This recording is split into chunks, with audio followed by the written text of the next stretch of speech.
Hello, I'm Jana Nichols, and this is my presentation on creating a leader from within.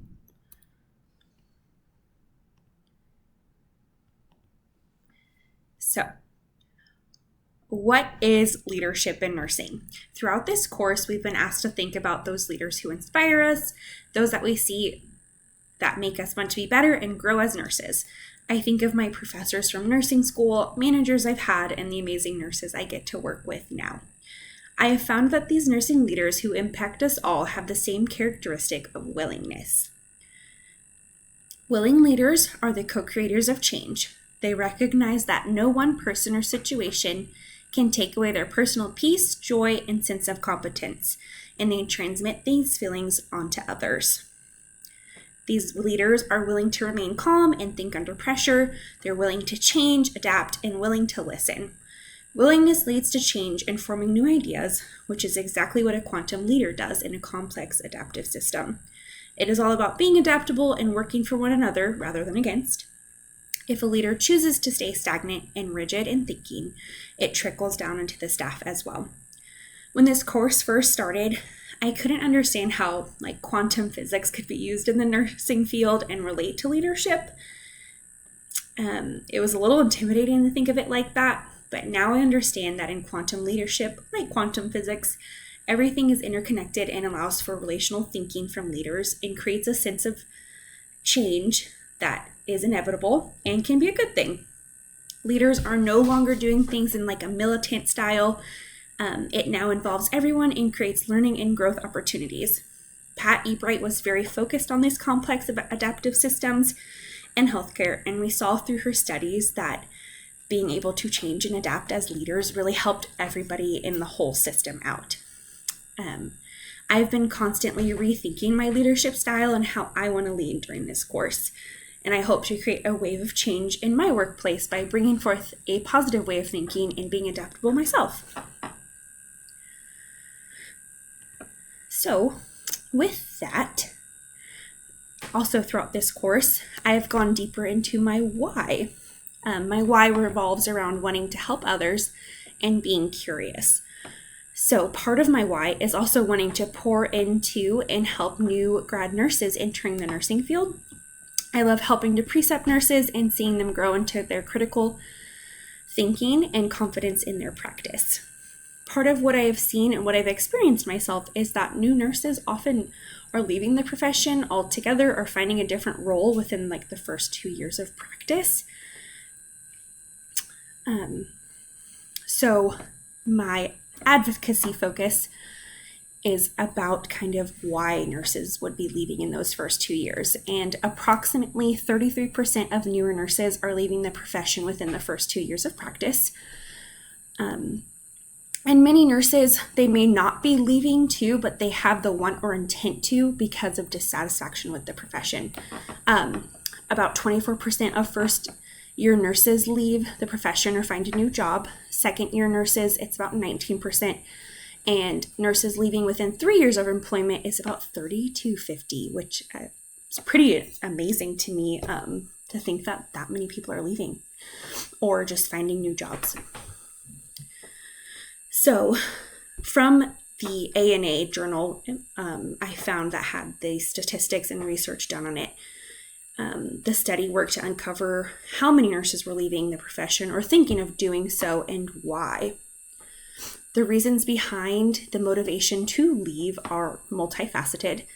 Many nurses have reported leaving or finding new jobs due to workplace bullying, lack of initial training, and poor preception, and just dissatisfaction with the job itself. So, when we relate this to leadership as nursing leaders, how do we change this to help retain these nurses and create an environment that is really positive for them to thrive and grow? So it all comes back to what we've been talking about the past few weeks. A leader can heavily impact the retention of nurses. We must be self-aware enough to see how we impact others, especially those new nurses, and being able to focus in on emotional intelligence and creating a space where difficult conversations can be had can really change that workplace environment for them. Leaders are able to create a just culture where reporting is encouraged and can be learned from. and to address kind of that workplace bullying and open line of communication between staff and leadership is really important, along with the zero tolerance policy for this type of stuff. Having gone through this myself as a new graduate with workplace bullying and feeling like I was incompetent because of it, I really wanted to leave the position and ultimately did within the first 6 months because I felt so uncomfortable and unsafe in where I was. I just didn't feel supported by leadership with my concerns, and I didn't feel heard. So because of my experience, I hope that I can add to a positive culture where I am now and ensure that workplace bullying isn't happening. There are many new graduate nurse programs offered by hospitals now, but leaders need to continue to provide mentorship after these programs and ensure that their new grad nurses are feeling competent, confident, and willing as well. Just a lot of guidance could happen and having difficult conversations when needed. I feel like that is so helpful with that open line of communication. And it might be helpful to understand personality types of each staff member for the leader on the unit to understand how they can best be praised for them to feel more a part of the team. There's an infinite number of things that leaders can do to help with the retention of new nurses.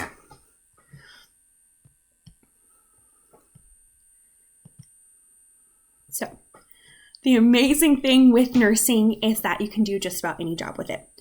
There are endless opportunities for growth, and I'm extremely excited about my current pathway I'm on for the MSN Nurse Educator track. I knew as an undergraduate nursing student that this is really what I ultimately wanted to do in my career. I'm really passionate about helping students and new nurses feel comfortable in the field, and I love seeing others grasp concepts that we've gone over. It's so cool. So in my current pathway, hopefully receiving my MSN in 2027. And then I also just would like to continue with certifications. I'm currently studying for my CCRN, and that's just been a long time coming. I've really just put it off while I've been kind of growing my family and getting comfortable in new places. And I also would eventually love to be a certified nurse educator after finishing my degree, of course. And I would love to also be a clinical instructor. I have just found that I love teaching new students and new nurses.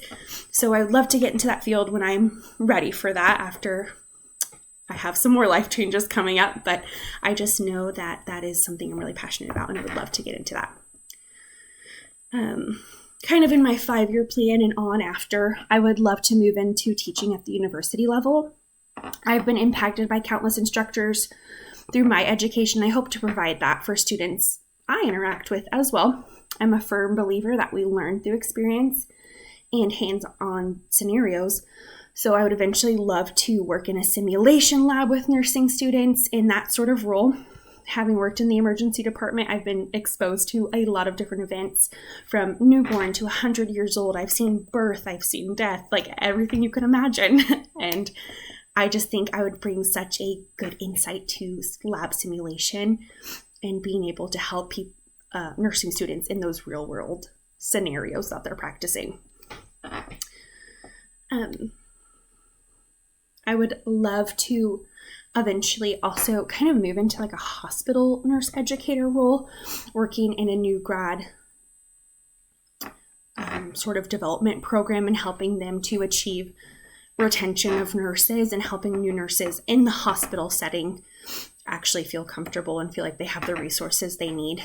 That is something I was kind of lacking, and I saw that there was a big need for, there's so many awesome programs in the metro area that we could all learn from and kind of help to grow our nurses through that, and I would hope to bring that to somewhere else. Nursing is just ever changing, so I'm excited that I'm a part of this profession that allows me to be a lifelong learner. And as far as self-care goes, it's an area that I'm always working to improve. With any big life changes, like starting school again, I always go through like a big, massive transition phase, and it can actually take me a few months to really adjust to the new routine and feel comfortable with it. It's a really overwhelming time for myself, and I've noticed that when I've gone through these periods, I've just neglected myself. But I've come to realize that self-care isn't really only doing things that make us feel good and better, but it's also believing that we are enough and that we are capable. When I don't feel like these things are true, I doubt myself and I tend to lean towards not taking care of myself or showing up for my family, my job, and just life in general. I love this quote from Brené Brown. She says, "When I don't believe I'm enough, I engage in behaviors not to push myself, not to grow and stretch and learn, not to strive for excellence, but to prove to other people what I can do." But when I start from a place of, you know what, I'm enough, I'm imperfect, I'm afraid, I'm super vulnerable, but that does not change the fact that I'm brave and worthy of love and belonging. When I start from that place, I'm completely unleashed. That just reminds me that if I believe in myself, I can do anything, and I do deserve to take care of myself at the same time. Juggling family, school, and work comes with a cost, but it doesn't have to mean I have to stop being me and doing what I love with the people I love. It just means that I need to kind of reprioritize so I can fill my cup in a better way. And just to touch on this week's material, I was reminded of the spiritually intelligent leader who is grounded in servant leadership. Servant leadership exemplifies the style of leadership where the leader's priority is to meet others' needs first and help others get to their full potential. Their goal is to act in the interest of those they are leading rather than for themselves. And this style of leadership is so important to nursing because every day we are leading our patients and coworkers, wanting to guide them for what is best for them rather than ourselves, and we advocate for the well-being of others and understand the importance of meeting their needs first.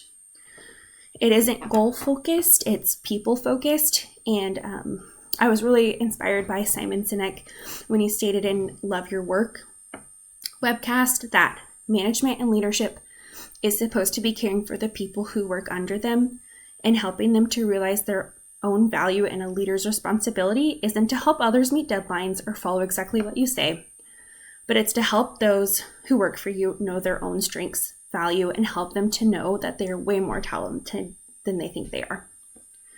And I think that's the core of servant leadership, and through faith, we are able to see the individual for who they are.